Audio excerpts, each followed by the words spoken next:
큰 영광 중에 계신 주 나 찬송합니다. 영원히 계신 주 이름 나 찬송합니다. 한없이 크신 능력을 나 찬송합니다. 잠대고 미쁜 그 언약 나 찬송합니다. 온 천지 창조하시던 그 말씀 힘입어 영원히 변치 않는 줄라 믿사옵니다. 그 온유하신 줌성 날 불러주시고 그 품에 품어주시니 나 찬송합니다.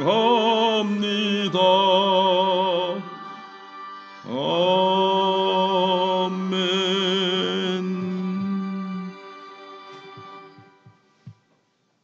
하나님 말씀 열왕기상 8장 1절로 17절입니다. 11절입니다.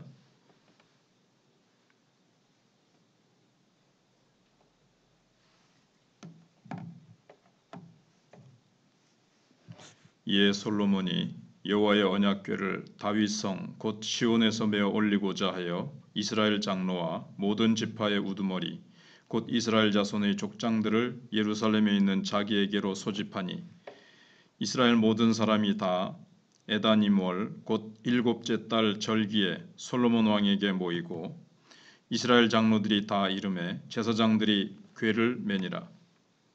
여호와의 궤와 회막과 성막 안의 모든 거룩한 기구들을 메고 올라가되 제사장과 레위 사람이 그것들을 메고 올라가매 솔로몬 왕과 그 앞에 모인 이스라엘 회중이 그와 함께 그 궤 앞에 있어 양과 소로 제사를 지냈으니 그 수가 많아 기록할 수도 없고 셀 수도 없었더라. 제사장들이 여호와의 언약궤를 자기의 처소로 메어 드렸으니 곧 성전의 내소인 지성소 그룹들의 날개 아래라. 그룹들이 그 궤 처소 위에서 날개를 펴서 궤와 그 채를 덮었는데 채가 길므로 채 끝이 내소 앞 성소에서 보이나 밖에서는 보이지 아니하며 그 채는 오늘까지 그곳에 있으며 그 궤 안에는 두 돌판 외에 아무것도 없으니 이것은 이스라엘 자손이 애굽 땅에서 나온 후 여호와께서 저희와 언약을 맺으실 때에 모세가 호렙에서 그 안에 넣은 것이더라. 제사장이 성소에서 나올 때에 구름이 여호와의 성전에 가득하매 제사장이 그 구름으로 말미암아 능히 서서 섬기지 못하였으니 이는 여호와의 영광이 여호와의 성전에 가득함이었더라. 아멘. 주제는 언약궤를 지성소 안에서 안치하고 나서야 성전 건축은 비로소 완성이 됩니다. 핵심 질문은 내 신앙과 우리 교회의 중심은 무엇인가 하는 것입니다. 사람이 살아가는 데 있어서 앞에 할 것과 뒤에 할 것, 그 다음에 본질은 무엇이고 그 다음에 본질이 아닌 것은 무엇인가, 이 구분하는 것이 지혜입니다. 우리가 살아가다가 인생의 위기를 당하는 것도 이것이 이제 바뀌어지는 데서 비롯하는 겁니다. 먼저 해야 될 것을 뒤에 하고 뒤에 해야 될 것을 앞에 더 우선시할 때 인생이 어려움이 오는 거죠. 근데 솔로몬은 이 성전이 누구를 위한 성전 건축이고 성전 건축에 있어서 무엇이 우선이고 무엇이 중심이 돼야 되고 하는 것을 이제 솔로몬은 잘 알고 있었습니다.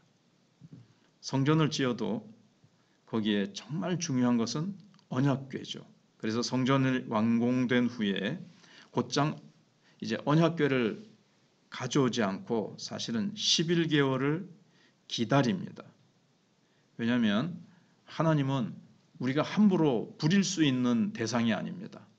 우리 시간에 맞춰서 우리 편리한 대로 이렇게 하실 수 있는 분이 아니고, 솔로몬은 장막절에 맞춰서 언약궤를 운반하기로 결정을 합니다.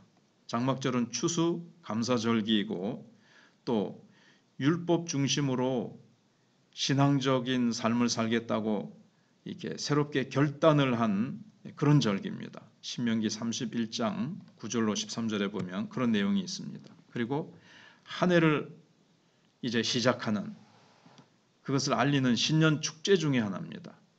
그래서 이 해는 또 모세가 매 7년마다 안식년마다 율법을 낭독하라는 명령을 반포한 해거든요. 그리고 반포한 후 448년 되는 해입니다.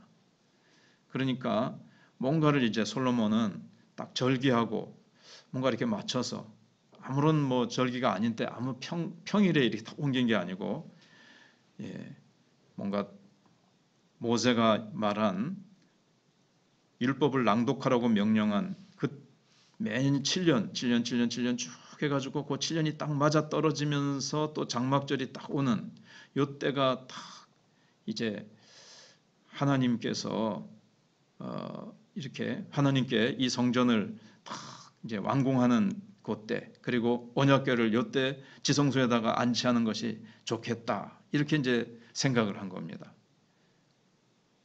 그리고 이 성전의 중심은 바로 언약궤, 하나님의 말씀이요 하나님의 임재를 상징하는 그 언약궤를 이제 가지고 오는 것이 좋겠다, 이렇게 이제 생각을 한 겁니다. 그리고 신년 축제 중에 하나니까 이제 우리가 지금부터 더 새로운 역사의 시작을 열자, 이렇게 백성들과 다 함께 그렇게 다짐하고 결단하자, 이렇게 한 것으로 우리가 보입니다. 근데 언약궤 운반을 하고 안치 의식을 할 때 솔로몬이 이제 선도를 하고 또 제사장이 주도를 했지만 온 백성이 다 함께 참여하도록 했습니다. 그래서 하나님을 그 이스라엘이라는 구약 시대 때 그 공동체, 구약 시대 때의 교회와 또 삶의 중심에 모시는 일에 뭐 지파, 신분, 지위 고하를 막론하고 온 백성이 다 모였습니다. 우리는 지위 고하를 막론하고 다 한마음 한뜻이다. 우리 인간적인 조건이나 외부적인 외모나 이런 것들은 다 벗어나고 다 우리는 하나님의 백성이고 다 하나님을 섬기는 우리다. 다 하나님의 언약궤를 중심으로, 하나님을 중심으로 우리는 하나 된 백성이다. 이것보다 더 중요한 게 없거든요.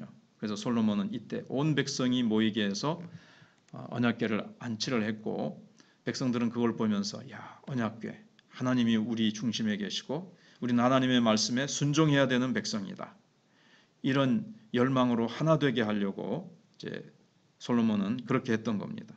그래서 모든 지파의 지도자들, 모든 장로들, 모든 이스라엘 사람들, 모든 이스라엘 회중이 함께 모여 셀 수도 없이 많은 그런 제사를 드렸고, 규정을 따라서 제사장과 레위 사람들이 이제 언약궤를 메고 왔습니다.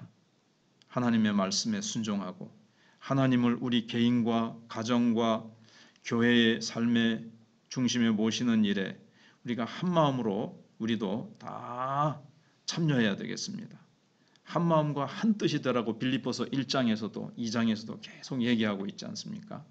그래야 우리가 원수마귀 대적들과 교회를 보이지 않게 대적해오는 악한 세력들을 이길 수 있는 것은 바로 이 한마음 한뜻이 됐을 때 이길 수가 있는 겁니다. 마음이 여러 가지로 나눠져 있으면 분명히 에너지가 나뉘게 되고 이것저것 관심과 뭐 기도와 이런 것들이 하나로 집중이 탁 한 초점으로 되어야 힘을 발휘하고 능력이 나타나지, 각자 다른 관심과 삶에 따라서 살아가면 어떻게 이게 교회가 복음의 능력, 하나님의 성령의 권능이 나타나겠습니까? 그래서 바로 솔로몬 성전에 특별히 지성소에 언약궤를 모시는 일에 온 백성들이 한마음 한뜻이 되었던 것을 이렇게 성경이 말씀해 주고 있습니다. 그리고 언약궤가 없는 성전은 빈 껍데기입니다. 그래서 언약궤가 성소의 가장 중요한 지성소에 딱 안치될 때 비로소 성전이 완성되는 겁니다. 건물만 아무리 멋들어지게 온갖 금으로 백향목으로 지어졌어도 하나님이 그 중심에 안 계시고 하나님의 임재와 말씀이 그 안에 없으면 소용이 없는 거죠. 그건 성전이 아닙니다. 하나님이 안 계신 게 무슨 성전이겠습니까? 그 성전 안에 두 돌판이 있습니다. 하나님이 임재하시는 것은 백성들이 말씀에 순종할 때 하나님과의 이스라엘 백성과의 관계가 아름답게 형성이 돼서 하나님의 영광이 충만하게 되는 겁니다. 언약궤를 모셔놓는다고 해서 또 되느냐? 말씀대로 살지 않고 말씀과 반대되는 이방인들처럼 우상 숭배하는 삶을 산다면 언약궤는 또다시 형식이 되는 거죠. 하나님을 하나님 되게 하고 지성소에 계시는 하나님을 높여드리고 그 하나님을 인정하는 것은 그 언약궤 안에 있는 두 돌판의 말씀대로 살아가는 때에 하나님과 이스라엘 백성과의 관계가 아주 친밀하고도 깊이 있는 동행이 되어져서 하나님의 임재가 저들의 삶과 모든 영역에 함께 하셔서 감히 주변 나라들이 넘볼 수도 없고 이스라엘 백성들이 그들 향해서 하나님의 축복과 능력과 하나님 나라의 아름다움을 흘려보내줄 수 있는 그런 역사가 나타나게 되는 겁니다. 그래서 오늘 마지막에 언약궤가 지성소에 딱 안치되자 구름이 성전을 가득 채웁니다. 이 구름은 비를 내리는 구름이 아닙니다. 하나님의 영광을 이렇게 영광의 쉐키나라고 해서 하나님의 영광의 구름입니다. 그래서 예수님이 구름 타고 오신다는 게 손오공처럼 저 비 내리는 구름이 아니고 영광의 구름을 가운데 주님이 휩싸여서 타고 올라가시고 오실 때도 그대로 오시라 그랬는데 영광. 그런데 그 영광이 성전 안에 가득했습니다. 오늘날도 우리가 사모하고 갈급한 심령으로 기도하며 찬양하며 뜨겁게 주님의 말씀에 순종하며 늘 복음을 전하며 구원받는 수가 더해져가는 구원방주의 사명을 감당할 때에 하나님의 영광이 충만하게 이 교회의 성도들 각자 속의 가정에 주님께서 충만히 임하게 될 것입니다. 그래서 온 이스라엘 백성들을 모아서 언약궤 안치 의식에 참여하게 하여서 무엇이 중요한지를 솔로몬은 백성들에게 환기시킨 겁니다. 지금도 그렇습니다. 말씀과 순종이 없는 교회는 건물만 유지하고 있을 뿐이겠죠. 그래서 건물 중심의 신앙이 아니라 말씀 순종의 신앙 공동체를 세워서 주님께서 우리를 향한 시선을 거두지 않고 주님의 마음이 주님의 눈과 주님의 마음이 늘 우리 교회에 있도록 우리는 또 주님의 눈과 마음이 어디에 있는지 저 죽어가는 영혼들에게 주님의 눈과 마음이 있다는 것을 우리가 알고 순종하는 우리가 되어야 되겠습니다. 기도하겠습니다. 하나님 감사합니다. 거룩한 주를 허락하시고 이 새벽에도 그야말로 솔로몬이 7년 반여 건축했던 성전에 드디어 언약궤를 안치하는 그 장면을 우리가 상고했습니다. 아무리 성전을 모든 것을 다 준비했어도 하나님의 임재가 없으면 하나님의 말씀이 없고 하나님의 말씀에 순종하는 백성들의 삶이 없으면 그 성전은 껍데기가 되고 교회는 껍데기가 될 수밖에 없다는 것을 기억하고 저희들이 늘 하나님을 하나님으로 인정하고 모시고 그 말씀에 늘 순종하며 하나님의 마음이 어디에 있는지 하나님의 뜻이 어디 있는지 또 우리가 그 돌판에 새겨진 말씀을 순종하는 이스라엘 백성들에게 하나님이 영광으로 임재하시고 그들과 함께 하셔서 온 세계 열방 가운데 제사장 나라임을 나타내시려는 하나님의 뜻이 이루어지게 될 텐데 저희들도 이 신약 시대에 우리 성도 한 사람 한 사람이 성전이요 움직이는 성전이요 이동하는 성전으로서 가정과 직장과 모든 우리의 삶 속에 우리가 하나님의 영광을 가득히 우리가 품고 그렇게 우리의 삶의 영역에서 하나님의 영광을 말씀에 순종하여 그 말씀의 등불을 밝히는 저희들이 되기를 원합니다. 영혼들을 주님 앞으로 날마다 우리의 삶 자체가 그렇게 전도지가 되고 우리의 얼굴이 전도지가 되고 우리의 인격이 전도지가 되어서 그들을 주님 앞으로 늘 인도하는 우리 교회가 되어지게 하여 주시옵소서. 초대교회와 같이 하나님의 영광과 능력이 충만한 교회가 되게 해 주시옵소서. 오늘도 다음 세대를 기억하시고 교회 학교를 기억하시고 환우들을 기억하시며 코로나 기간 내 예배가 주저앉은 우리 성도들 다시 힘을 얻고 예배의 자리로 나오게 하여 주시기를 원합니다. 주님 오실 때는 너무나도 가까웠는데 내일 다음 조금만 하다가 부끄러운 모습으로 주님 맞이할까 두렵습니다. 주님 착하고 충성된 종이라 다 인정받는 저희들 되게 하시고 우리가 또 하반기를 향해서 또 열심히 달려가기를 원합니다. 기도와 말씀에 복음 전도에 영혼 구원에 주력하는 저희 교회가 되게 해주시고 교회의 체질이 토양이 갈아엎어져서 변화될 수 있도록 하나님 함께하여 주시옵소서.